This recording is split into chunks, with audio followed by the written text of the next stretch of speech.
I'm Onnie Michalsky.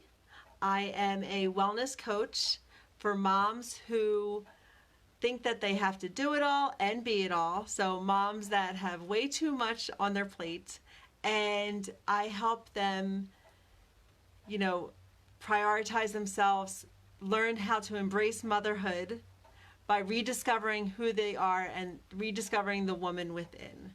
So that is what I do. And today we are going to focus on really digging into the excuse that I don't have time to take care of myself, which is a very common excuse. It's one of the most common excuses that I hear when I talk with other women, other moms. They often say that they just don't have the time. We're so busy and we're so booked up and we have so many things going on, trying to keep track of everybody's schedule, make sure everybody's happy, and make sure everybody's where they're supposed to be, doing what they're supposed to be doing, that our time that for ourselves is super limited, if it's existent at all. And so today I'm going to share with you how I was able to make time in my schedule to be able to make time for myself. And I just want to point out I use the word make time because I'm totally against finding time. You will never find time. It's just not going to happen. You really have to make the time for yourself or for what is important. And so I looked this up. We've got 1,440 minutes. That's 1,440 minutes in each day. That's, it really isn't a lot of minutes that we have. But when you break it down, which is the very first step of figuring out where you can make time in your day, is to start paying attention to how you are currently, how you are currently using all 1,440 minutes of your day. Now, I know this is going to be a rough exercise for you because you don't have time to do that. But it's super important, and I guarantee it will save you time in the future if you make the time to do this. Now, I'll get into it a little bit in a couple minutes about how to make the time. But right now I want you to track how you're spending the minutes that you have now. How much time does it take you to get ready in the morning? How much time does it take you to prepare and cook meals? Or, get your kids off to school or be on the computer with them for those of you doing remote learning. How much time is actually consumed by that? I want you to just kind of get it, start taking note of how you're using those minutes. Don't forget to include the time that maybe you're watching TV or you're driving to or from places, that you're doing some errands. It helps to look at at least one weekday and one weekend and see what you are currently doing to fill those minutes of the day. Once you start seeing how you're spending the day, I want you to start making a list of things that you would like to include that would fill your bucket.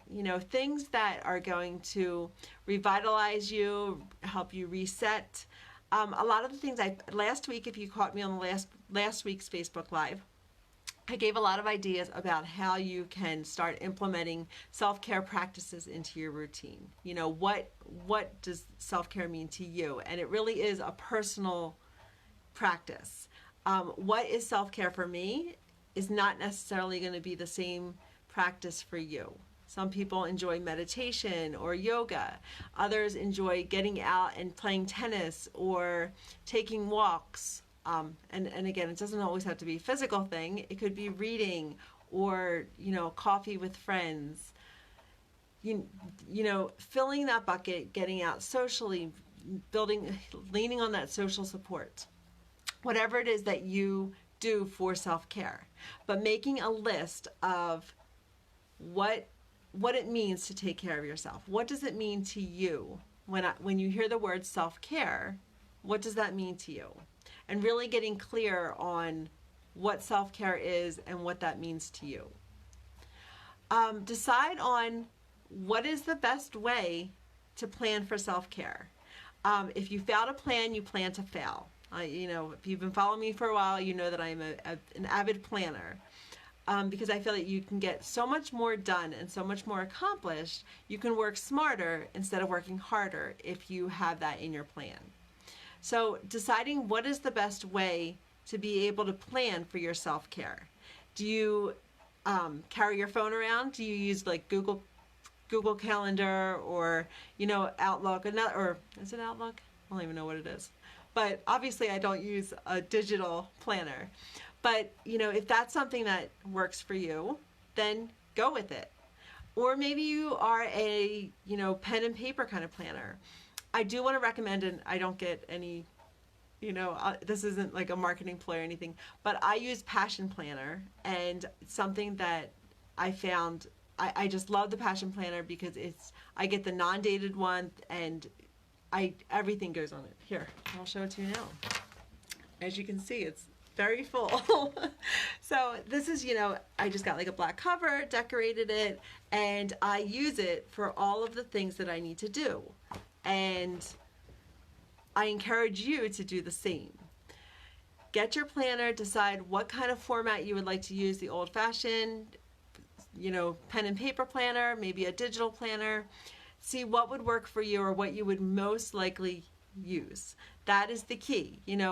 Sometimes you may say, I want to start writing down, but if that does not work for you and you find that it's a struggle to sit down and actually keep track and actually schedule things, then maybe you have to relook and reconsider what works for you and try different methods until you find what does. And, so I want you to go through and those activities or those tasks that you've recorded of how you spend your time, take a look at them and see if they align with your values or your priorities. If you're spending a lot of those minutes sitting down watching Netflix and you really value your time with your family, there you go. It's not aligning with one another.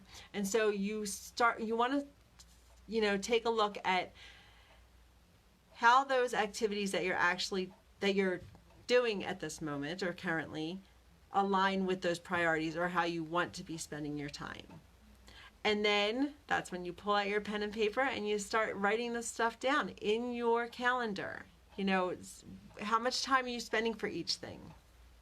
And is there anything that you can decrease? I mentioned sitting back and watching Netflix.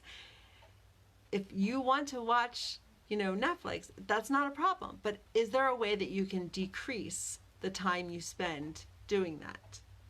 Another way is to eliminate. Take a look at those things that you're spending your time on, and is there anything on your current schedule that you can eliminate? And how about procrastinating? And procrastination is almost considered a dirty word because we're like we're told you shouldn't procrastinate. Why put off tomorrow what you can do today? But when you are procrastinating intentionally, it's a whole different ballgame. When you look at your things that you're spending your time on, and is there something that can wait until the weekend? Or is there something that you don't necessarily have to do, that it's not a pressing matter, that you're able to put off without any, big consequences? When you're intentional about your procrastination, it's okay.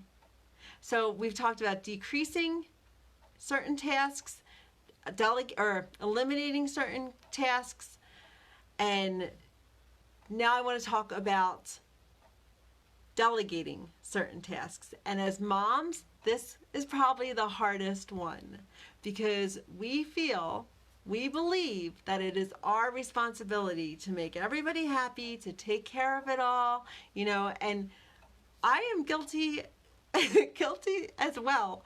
This morning, we're remote learning, and I decide to come into Billings and into my office, and I get a phone call at 8:30. Last night, I spent an hour going over with my husband which website everybody needs to be on, our fourth grader and our first grader, where they need to be, when the Zoom calls are, all of that. And then this morning, I get a call at 8:30 from a stressed out husband saying, in a panic that he couldn't get the kids on to the certain site and stuff. And for a minute, and it was really funny because I knew I was going to be doing this self-care video about time. And for a minute, I was like, oh my gosh, I had that thought, like, if I don't do this, like, I need to just give this all up and just go home. Obviously, I'm the only one that can take care of this. And it just made me laugh to myself. I'm like, here I am about to go onto a Facebook Live this afternoon, and I'm having these thoughts, and I'm like, I know that other women have these thoughts. Other moms have these thoughts that you're the only one that can do the thing. And so that's why delegating tasks is so difficult for us, because we have that belief. So I really had to stop myself from thinking that and thinking, it's just, I have to gather up some patience, go back to square one, and kind of just walk my husband through it. And it worked. Yes, she was a little late for her Zoom meeting, but it was not the end of the world. And my delegation actually worked. And this has happened, we've been married over 20 years, and this has happened over and over and over again. So this is not something new, but I still have that thought that I'm the only one that could do this, and the world's going to fall apart if I am not there. So really need to keep that in check and see, what on your schedule can be delegated. And yes, it may take some time and some patience to get that task completed when it's not your main responsibility anymore, but it's totally possible. Get away from that all or nothing thinking and start looking at that gray area. But anyway, so we've got eliminate, decrease, delegate, and procrastinate intentionally on purpose. So now that you have gone through your list of things that you do, your activities and your tasks, and taken care of them and put them in the right category, I want you to take a pen, not a pencil, and I want you to pen in yourself on your calendar. In the same manner that you would schedule in a doctor's appointment or a Zoom meeting with your kid's teacher, I want you to pencil in time for yourself and protect that time. And you might want to start with just 10 minutes. We're talking about, you've got 1,440 minutes in a day. 10 minutes is not really going to make a huge dent in your schedule in the grand scheme of things. But having that 10 minutes is a great start to be able to get into the practice of taking care of yourself and filling your own bucket and taking care of your needs and all of that.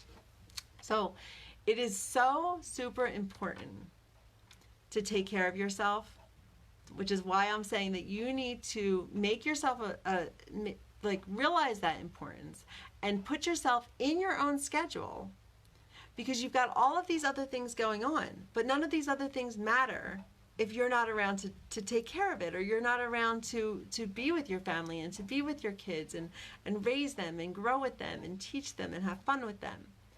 If you or yourself are not, sound, or you yourself are not up to par. So it's really important, which is why I'm saying take that pen and pen yourself into your schedule, or type it in if you're choosing to do a digital planner, but you know what I mean. So start small. Let me know where you struggle. If you take these steps that I talked about today, tracking, seeing what your activities you're doing now, seeing if they align with your values, and seeing which activities you can delegate, eliminate, decrease, or procrastinate on purpose. Let me know where you're getting stuck. What are you struggling with that's stopping you from taking care of yourself? Let me know in the comments of this video, and I would love to know so that I can help you get past those struggles, past where you're getting stuck. I also have a freebie. It's a free guide. It's for Stop Making Excuses and Start Taking Care of Yourself. It's specifically for moms, these superwoman moms that think we need to be superwoman when it's causing us to get all stressed out and overwhelmed. So I will put the link to that guide as well in the comments. And finally, I also offer a complimentary consultation where it'll give us a chance to talk one-on-one and see where you are getting stuck. What is keeping you from embracing motherhood and living the life that you want to live? So I'll put the link to that as well. So we've got lots of links. We've got the links to the guide. We got the links to sign up for a free consultation. And any questions that you have, comments, or where you're getting stuck, please let me know that. I thank you for joining me today, and I look forward to next week, where we will be diving into another excuse for self-care. Take care, and I'll see you next week.